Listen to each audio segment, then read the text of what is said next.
Chapter 11 Quidditch. As they entered November, the weather turned very cold. The mountains around the school became icy grey, and the lake like chilled steel. Every morning the ground was covered in frost. Hagrid could be seen from the upstairs windows defrosting broomsticks on the Quidditch field, bundled up in a long moleskin overcoat, rabbit fur gloves, and enormous beaver skin boots. The Quidditch season had begun. On Saturday, Harry would be playing in his first match after weeks of training. Gryffindor versus Slytherin. If Gryffindor won, they would move up into second place in the house championship. Hardly anyone had seen Harry play because Wood had decided that, as their secret weapon, Harry should be kept, secret. But the news that he was playing Seeker had leaked out somehow, and Harry didn't know which was worse. People telling him he'd be brilliant, or people telling him they'd be running around underneath him holding a mattress. It was really lucky that Harry now had Hermione as a friend. He didn't know how he'd have gotten through all his homework without her. What with all the last-minute Quidditch practice Wood was making them do. She had also lent him Quidditch Through the Ages, which turned out to be a very interesting read. Harry learned that there were 700 ways of committing a Quidditch foul, and that all of them had happened during a World Cup match in 1473. That Seekers were usually the smallest and fastest players, and that most serious Quidditch accidents seemed to happen to them. That although people rarely died playing Quidditch, referees had been known to vanish and turn up months later in the Sahara Desert. Hermione had been a bit more relaxed about breaking rules since Harry and Ron had saved her from the mountain troll, and she was much nicer for it. The day before Harry's first Quidditch match, the three of them were out in the freezing courtyard during break, and she had conjured them up a bright blue fire that could be carried around in a jam jar. They were standing with their backs to it, getting warm, when Snape crossed the yard. Harry noticed at once that Snape was limping. Harry, Ron, and Hermione moved closer together to block the fire from view. They were sure it wouldn't be allowed. Unfortunately, something about their guilty faces caught Snape's eye. He limped over. He hadn't seen the fire, but he seemed to be looking for a reason to tell them off anyway. "What's that you've got there, Potter?" It was Quidditch Through the Ages, Harry showed him. "Library books are not to be taken outside the school," said Snape. "Give it to me. 5 points from Gryffindor." "He's just made that rule up," Harry muttered angrily as Snape limped away. "Wonder what's wrong with his leg." "Dunno, but I hope it's really hurting him," said Ron bitterly. The Gryffindor common room was very noisy that evening. Harry, Ron, and Hermione sat together next to a window. Hermione was checking Harry and Ron's charms homework for them. She would never let them copy. How will you learn? But by asking her to read it through, they got the right answers anyway. Harry felt restless. He wanted Quidditch Through the Ages back to take his mind off his nerves about tomorrow. Why should he be afraid of Snape? Getting up, he told Ron and Hermione he was going to ask Snape if he could have it. "Better you than me," they said together. But Harry had an idea that Snape wouldn't refuse if there were other teachers listening. He made his way down to the staff room and knocked. There was no answer. He knocked again. Nothing. Perhaps Snape had left the book in there? It was worth a try. He pushed the door ajar and peered inside. And a horrible scene met his eyes. Snape and Filch were inside. alone. Snape was holding his robes above his knees. One of his legs was bloody and mangled. Filch was handing Snape bandages. "Blasted thing," Snape was saying. "How are you supposed to keep your eyes on all three heads at once?" Harry tried to shut the door quietly, but "Potter!" Snape's face was twisted with fury as he dropped his robes quickly to hide his leg. Harry gulped. "I just wondered if I could have my book back." "Get out! Out!" Harry left before Snape could take any more points from Gryffindor. He sprinted back upstairs. "Did you get it?" Ron asked as Harry joined them. "What's the matter?" In a low whisper, Harry told them what he'd seen. "You know what this means?" he finished breathlessly. "He tried to get past that three-headed dog at Halloween. That's where he was going when we saw him. He's after whatever it's guarding, and I bet my broomstick he let that troll in to make a diversion." Hermione's eyes were wide. "No, he wouldn't," she said. "I know he's not very nice, but he wouldn't try and steal something Dumbledore was keeping safe." "Honestly, Hermione, you think old teachers are saints or something," snapped Ron. "I'm with Harry. I wouldn't put anything past Snape. But what's he after? What's that dog guarding?" Harry went to bed with his head buzzing with the same question. Neville was snoring loudly, but Harry couldn't sleep. He tried to empty his mind. He needed to sleep. He had to. He had his first Quidditch match in a few hours. But the expression on Snape's face when Harry had seen his leg wasn't easy to forget. The next morning dawned very bright and cold. The great hall was full of the delicious smell of fried sausages and the cheerful chatter of everyone looking forward to a good Quidditch match. "You've got to eat some breakfast." "I don't want anything. Just a bit of toast," wheedled Hermione. "I'm not hungry." Harry felt terrible. In an hour's time, he'd be walking onto the field. "Harry, you need your strength," said Seamus Finnegan. "Seekers are always the ones who get clobbered by the other team." "Thanks, Seamus," said Harry, watching Seamus pile ketchup on his sausages. By 11 o'clock, the whole school seemed to be out in the stands around the Quidditch pitch. Many students had binoculars. The seat might be raised high in the air, but it was still difficult to see what was going on sometimes. Ron and Hermione joined Neville, Seamus, and Dean, the West Ham fan, up in the top row. As a surprise for Harry, they had painted a large banner on one of the sheets Scabbers had ruined. It said, "Potter for President," and Dean, who was good at drawing, had done a large Gryffindor lion underneath. Then Hermione had performed a tricky little charm so that the paint flashed different colors. Meanwhile, in the locker room, Harry and the rest of the team were changing into their scarlet Quidditch robes. Slytherin would be playing in green. Wood cleared his throat for silence. "Ahem. Okay, men," he said. "And women," said Chaser Angelina Johnson. "And women," Wood agreed. "This is it.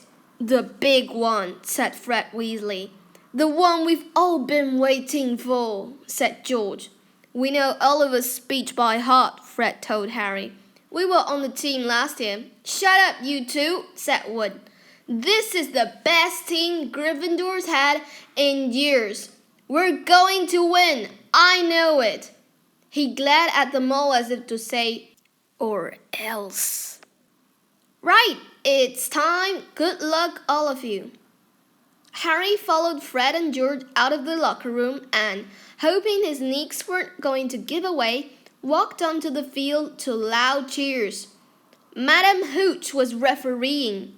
She stood in the middle of the field, waiting for the two teams, her broom in her hand. "Now I want a nice, fair game. All of you," she said, once they were all gathered around her. Harry noticed that she seemed to be speaking particularly to the Slytherin captain, Marcus Flint, a fifth year. Harry thought Flint looked as if he had some troll blood in him. Out of the corner of his eye, he saw the fluttering banner high above, flashing "Potter for President" over the crowd. His heart skipped. He felt braver. "Mount your brooms, please." Harry clambered onto his Nimbus 2000. Madam Hooch gave a loud blast on her silver whistle. 15 brooms rose up, high into the air. They were off. "And the quaff was taken immediately by Angelina Johnson of Gryffindor. What an excellent chaser that girl is, and rather attractive too. Jordan!" "Sorry, Professor." The Weasley's twins' friend, Lee Jordan, was doing the commentary for the match, closely watched by Professor McGonagall. "And she's really belting along up there. A neat pass to Alicia Spinnet, a good find of Oliver Woods. Last year, only a reserve. Back to Johnson and no, the Slytherins have taken the quaffle. Slytherin Captain Marcus Flint gains the quaffle and off he goes. Flint flying like an eagle up here. He's going to score. No! Stopped by an excellent move by Gryffindor keeper Wood.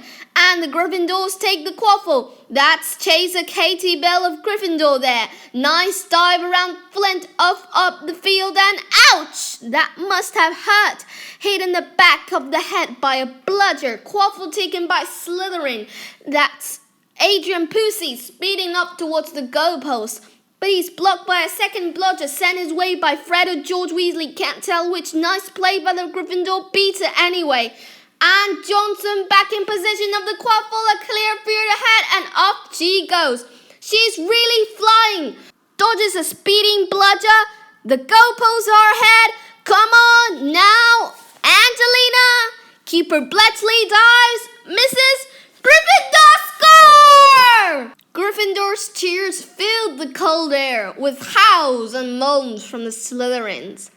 "Budge up there, move along." "Hagrid!" Ron and Hermione squeezed together to give Hagrid enough space to join them. "Been watching from me hut," said Hagrid, patting a large pair of binoculars around his neck. "But it isn't the same as being in a crowd. No sign of the snitch yet, eh?" "Nope," said Ron. "Harry hasn't had much to do yet." "Kept out of trouble, though that's something," said Hagrid, raising his binoculars and peering skyward at the speck that was Harry. Way up above them, Harry was gliding over the game, squinting about for some sign of the snitch. This was part of his and Wood's game plan. "Keep out of the way until you catch sight of the snitch," Wood had said. "We don't want you attacked before you have to be." When Angelina had scored, Harry had done a couple of loop-the-loops to let off his feelings. Now he was back to staring around for the snitch. Once he caught sight of a flash of gold, but it was just a reflection from one of the Weasleys' wristwatches. And once a bludger decided to come pelting his way, more like a cannonball than anything, but Harry dodged it, and Fred Weasley came chasing after it. "All right there, Harry!" he had time to yell as he beat the bludger furiously towards Marcus Flint. "Slytherin in possession," Lee Jordan was saying. "Chaser Pusey ducks 2 bludgers, 2 Weasleys, and Chaser Bell, and speeds towards the wait a moment. Was that the snitch?" A murmur ran through the crowd as Adrian Pusey dropped the quaffle, too busy looking over his shoulder at the flash of gold that had passed his left ear. Harry saw it. In a great rush of excitement, he dived downward after the streak of gold. Slytherin seeker Terence Hicks had seen it too. Neck and neck, they hurtled towards the snitch. All the chasers seemed to have forgotten what they were supposed to be doing as they hung in mid-air to watch. Harry was faster than Higgs. He could see the little round ball, wings fluttering, darting up ahead. He put on an extra spurt of speed. Wham! A roar of rage echoed from the Gryffindors below. Marcus Flint had blocked Harry on purpose, and Harry's broom spun, of course, Harry holding on for dear life. "Foul!" screamed the Gryffindors. Madam Hooch spoke angrily to Flint and then ordered a free shot at the goalpost for Gryffindor. But in all the confusion, of course, the golden snitch had disappeared from sight again. Down in the stands, Dean Thomas was yelling, "Send him off, ref! Red card!" "What are you talking about, Dean?" said Ron. "Red card!" said Dean furiously. "In soccer you get shown the red card and you're out of the game." "But this isn't soccer, Dean," Ron reminded him. Hagrid, however, was on Dean's side. They ought to change the rules. Flint could have knocked Harry out of the air. Lee Jordan was finding it difficult not to take sides. "So after that obvious and disgusting bit of cheating, Jordan," growled Professor McGonagall. "After the open and revolting foul, Jordan, I'm warning you." All right. Flint nearly kills the Gryffindor Seeker, which could happen to anyone, I'm sure, so a penalty to Gryffindor, taken by Spinet, who puts it away, no trouble, and we continue play. Gryffindor still in possession. It was as Harry dodged another bludger, which went spinning dangerously past his head, that it happened. His broom gave a sudden, frightening lurch. For a split second, he thought he was going to fall. He gripped the broom tightly with both his hands and knees. He never felt anything like that. It happened again. It was as though the broom was trying to buck him off. But Nimbus 2000s did not suddenly decide to bug their riders off. Harry tried to turn back towards the Gryffindor goalposts. He had half a mind to ask Wood to call time out, and then he realized that his broom was completely out of his control. He couldn't turn it. He couldn't direct it at all. It was zigzagging through the air, and every now and then making violent swishing movements that almost unseated him. Lee was still commentating. Slytherin in possession, Flint with the quaffle, passes Spinet, passes Bell, hit hard in the face by a bludger. Hope it broke his nose. Only joking, Professor. Slytherin score. Oh no. The Slytherins were cheering. No one seemed to have noticed that Harry's broom was behaving strangely. It was carrying him slowly higher, away from the game, jerking and twitching as it went. "Dunno what Harry thinks he's doing," Hagrid mumbled. He stared through his binoculars. "If I didn't know better, I'd say he lost control of his broom, but he can't have." Suddenly, people were pointing up at Harry all over the stands. His broom had started to roll over and over, with him only just managing to hold on. Then the whole crowd gasped. Harry's broom had given a wild jerk, and Harry swung off it. He was now dangling from it, holding on with only one hand. "Did something happen to it when Flint blocked him?" Seamus whispered. "Can't have," Hagrid said, his voice shaking. "Can't nothing interfere with the broomstick except powerful dark magic. No kid could do that to a Nimbus 2000. At these words, Hermione seized Hagrid's binoculars, but instead of looking up at Harry, she started looking frantically at the crowd. "What are you doing?" moaned Ron, grey-faced. "I knew it!" Hermione gasped. "Snape, look!" Ron grabbed the binoculars. Snape was in the middle of the stands opposite them. He had his eyes fixed on Harry and was muttering non-stop under his breath. "He's doing something! Jinxing the broom!" said Hermione. "What should we do?" "Leave it to me." Before Ron could say another word, Hermione had disappeared. Ron turned the binoculars back on Harry. His broom was vibrating so hard, it was almost impossible for him to hang on much longer. The whole crowd was on its feet, watching, terrified, as the Weasleys flew up to try and pull Harry safely onto one of their brooms. But it was no good. Every time they got near him, the broom would jump higher still. They dropped lower and circled beneath him, obviously hoping to catch him if he fell. Marcus Flint seized the quaffle and scored 5 times without anyone noticing. "Come on, Hermione," Ron muttered desperately. Hermione had fought her way across to the stand where Snape stood and was now racing along the row behind him. She didn't even stop to say sorry as she knocked Professor Quirrell headfirst into the row in front. Reaching Snape, she crouched down, pulled out her wand, and whispered a few well-chosen words. Bright blue flames shot from her wand onto the hem of Snape's robes. It took perhaps 30 seconds for Snape to realize that he was on fire. A sudden yelp told her he had done her job. Scooping the fire off him into a little jar in her pocket, she scrambled back along the row. Snape would never know what had happened.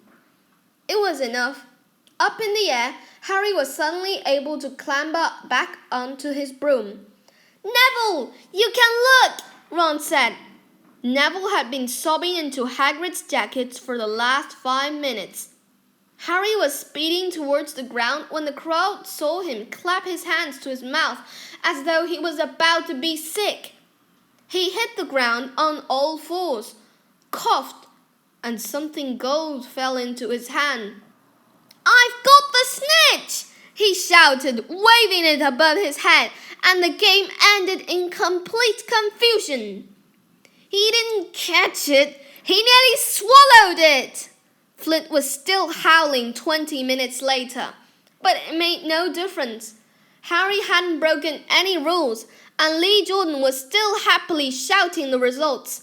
Gryffindor had won by 170 points to 60. Harry had none of these, though. He was being made a cup of strong tea back in Hagrid's hut with Ron and Hermione. "It was Snape," Ron was explaining. "Hermione and I saw him. He was cursing your broomstick, muttering. He wouldn't take his eyes off you." "Rubbish," said Hagrid, who hadn't heard a word of what had gone on next to him in the stands. "Why would Snape do something like that?" Harry, Ron, and Hermione looked at one another, wondering what to tell him. Harry decided on the truth. "I found out something about him," he told Hagrid. "He tried to get past that 3-headed dog on Halloween. It bit him. We think he was trying to steal whatever it's guarding." Hagrid dropped the teapot. "How do you know about Fluffy?" he said. "Fluffy? Yeah, he's mine. Bought him off a Greek chappie I met in the pub last year. I lended him to Dumbledore to guard the—" "Yes?" said Harry eagerly. "Now don't ask me any more," said Harry gruffly. "That's top secret, that is." "But Snape is trying to steal it." "Rubbish," said Hagrid again. "Snape's a Hogwarts tater. He'd done nothing of the sort." "So why did he just try and kill Harry?" cried Hermione. The afternoon's events suddenly seemed to have changed her mind about Snape. "I know a jinx, and when I see one, Hagrid, I've read all about them. You've got to keep eye contact, and Snape wasn't blinking at all. I saw him." "I'm telling you, you're wrong," said Hagrid hotly. "I don't know why Harry's broom acted like that, but Snape wouldn't try and kill a student. Now listen to me, all 3 of you. You're meddling in things that don't concern you. It's dangerous. You forget that dog, and you forget what it's guarding. That's between Professor Dumbledore and Nicholas Flamel." "Aha," said Harry. "So there's someone called Nicholas Flamel involved, is there?" Hagrid looked furious with himself.